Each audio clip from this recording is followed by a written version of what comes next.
Hello. आज के इस खास विश्लेषण में आपका बहुत बहुत स्वागत है। आज हम बात करने वाले हैं तमिलनाडु की राजनीति में आए उस भूचाल की जो किसी ब्लॉकबस्टर फिल्म के क्लाइमैक्स से बिल्कुल कम नहीं है। एक तरफ राजनीति की पुरानी जड़ें हिल रही हैं तो दूसरी तरफ एक बिल्कुल नई शुरुआत आकार ले रही है। तो चलिए बिना किसी देरी के सीधे इस पूरे घटनाक्रम की गहराई में चलते हैं। जरा सोचिए, सिर्फ 48 घंटे। जी हां, तमिलनाडु के नए मुख्यमंत्री विजय को कुर्सी संभाले अभी मुश्किल से 48 घंटे ही हुए थे और उन्होंने जिस रफ्तार से काम करना शुरू किया वो हैरान करने वाला है। सत्ता पर अपनी पकड़ मजबूत करने और बड़े बदलाव करने की जो बिजली जैसी गति हम यहां देख रहे हैं वो असल राजनीति में बहुत ही कम देखने को मिलती है। तो चलिए सीधा गोता लगाते हैं विजय के इन शुरुआती 48 घंटों में और देखते हैं वो 5 बड़े प्रशासनिक फैसले जिन्होंने पूरे राज्य को हिला के रख दिया है। देखिए, ये फैसले सीधे तौर पर जनता पर असर डालते हैं। सबसे पहले स्कूलों, मंदिरों और बस अड्डों के पास जितनी भी शराब की दुकानें हैं उन्हें तुरंत बंद करने का आदेश दिया गया। दूसरा, पूरे राज्य की कानून व्यवस्था का तत्काल रिव्यू शुरू कर दिया गया।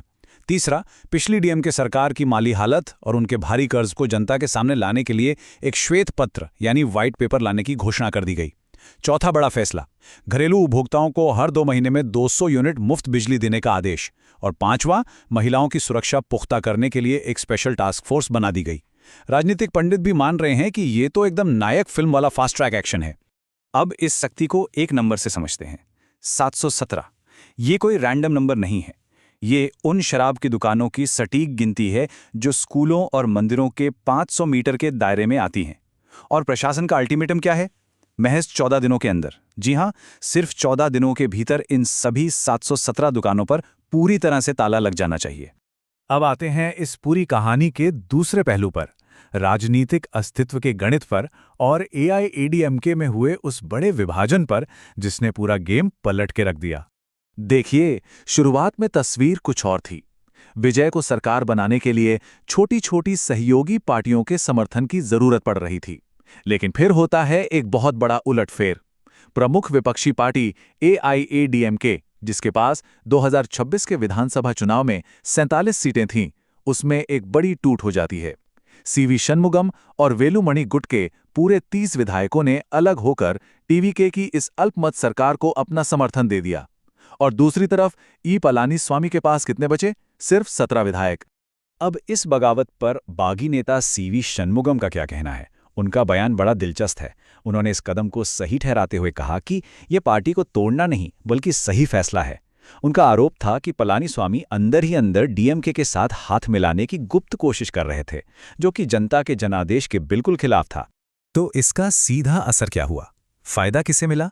जाहिर है विजय की सरकार को। इन 30 विधायकों की एंट्री से विजय की सरकार अब एकदम सेफ जोन में आ गई है। जिन 1-2 विधायकों वाली छोटी सहयोगी पार्टियों ने शुरू में उन्हें शपथ ग्रहण करने में मदद की थी, अब उनका कोई दबाव इस नई सरकार पर नहीं रहेगा। सरकार अब खुलकर और स्वतंत्र रूप से अपने फैसले ले सकती है। वैसे अगर हम इतिहास के पन्ने पलटें तो एआईएडीएमके का ये विद्रोही इतिहास कोई नया नहीं है। पिछले 54 सालों में पार्टी के टूटने का एक पूरा का पूरा पैटर्न रहा है। अगर हम इस टाइमलाइन पर एक नज़र डालें तो बहुत कुछ साफ हो जाता है। 1987 में एमजीआर के निधन के बाद पार्टी पहली बार बंटी थी, जयललिता और जानकी रामचंद्रन गुट में। फिर 1989 में ये वापस मिल गए और जयललिता की पकड़ और मजबूत हो गई। इसके दशकों बाद 2017 में जयललिता के निधन पर फिर से पनीरसेल्वम और पलानीस्वामी के बीच पावर स्ट्रगल देखने को मिला। 2018 में टीटीवी दिनकरन अलग हुए और उन्होंने एएमएमके बना ली। और अब 2026 में पलानीस्वामी और शनमुगम गुट के बीच ये ताज़ा विभाजन। ये पैटर्न बिल्कुल साफ बताता है कि जब भी तमिलनाडु की राजनीति में सत्ता का शून्य यानी कोई पावर वैक्यूम आता है तो चीज़ें इसी तरह बड़े पैमाने पर बदलती हैं। तो इस भारी राजनीतिक उथल-पुथल के बीच विजय की असली रणनीति क्या है? राजनीतिक विश्लेषकों के मुताबिक शासन में सख्त लेकिन रिश्तों में नरम। नेतृत्व में ये एक बड़ा ही दिलचस्प कॉन्ट्रास्ट है। एक तरफ आप उन्हें एक सख्त प्रशासक के रूप में देखते हैं जो पिछली सरकार की पोल खोलने के लिए व्हाइट पेपर ला रहे हैं और शराब के ठेके तेजी से बंद करवा रहे हैं। लेकिन वहीं दूसरी तरफ एक बेहद सुलभ राजनेता की छवि जो सार्वजनिक मंच पर अपने राजनीतिक प्रतिद्वंद्वी एमके स्टालिन को गर्मजोशी से गले लगाते हैं और सहयोगियों से मिलने खुद कांग्रेस कार्यालय चले जाते हैं। मतलब पॉलिसी और काम के मामले में बिल्कुल निर्मम, लेकिन आपसी रिश्तों में एकदम सहज और नरम। और अब बात करते हैं उस सबसे बड़ी विडंबना की जो एक एक्टर के थलाइवा और फिर मुख्यमंत्री बनने की इस कहानी को और भी सिनेमैटिक बनाती है। चलते हैं 2013 में। समय का पहिया कैसे घूमता है, ये उसका एक क्लासिक उदाहरण है। याद है 2013 विजय की एक फिल्म आई थी थलाइवा, और उसकी टैगलाइन थी टाइम टू लीड, यानी नेतृत्व करने का समय। उस वक्त की मुख्यमंत्री जयललिता ने इस छोटी सी सिनेमाई टैगलाइन को एक सीधे राजनीतिक खतरे के तौर पर देखा था। और फिर क्या हुआ? प्रशासन ने अपनी पूरी ताकत लगा दी। 9 अगस्त 2013 को तमिलनाडु और पुडुचेरी में फिल्म की रिलीज ही रोक दी गई।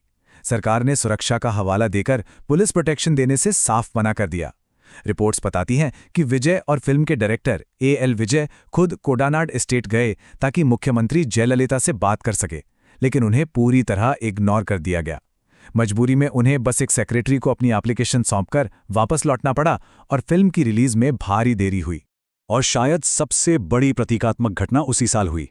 तमिल सिनेमा के 100 साल के जश्न में राज्य के सबसे बड़े सुपरस्टार्स में से एक विजय को कार्यक्रम में सबसे पीछे की लाइन में, यानी एकदम बैक रो में बिठाया गया था। इसे एक बहुत बड़े राजनीतिक अपमान के रूप में देखा गया था। और आज देखिए, क्या ये किसी फिल्मी स्क्रिप्ट से कम है? जिस पार्टी की सरकार ने कभी उन्हें पीछे धकेल दिया था, आज उसी पार्टी का एक बड़ा हिस्सा टूटकर उनकी सरकार को बचाने और उनका समर्थन करने के लिए बेताब है। और यहीं से हमारा आज का सबसे बड़ा और आखिरी सवाल उठता है। सिनेमाई पर्दे से निकलकर सत्ता के शिखर तक का ये सफर तमिलनाडु की दशकों पुरानी गहरी राजनीतिक जड़ों को हमेशा के लिए किस तरह बदल कर रख देगा? ये सिर्फ एक व्यक्ति का उभार नहीं है, बल्कि पूरे राज्य की राजनीति के लिए एक बहुत बड़ा टर्निंग पॉइंट है। इसका असर आने वाले कई सालों तक महसूस किया जाएगा। इस पर जरूर सोचिएगा। आज के इस गहरे विश्लेषण में हमारे साथ जुड़ने के लिए आपका बहुत बहुत शुक्रिया।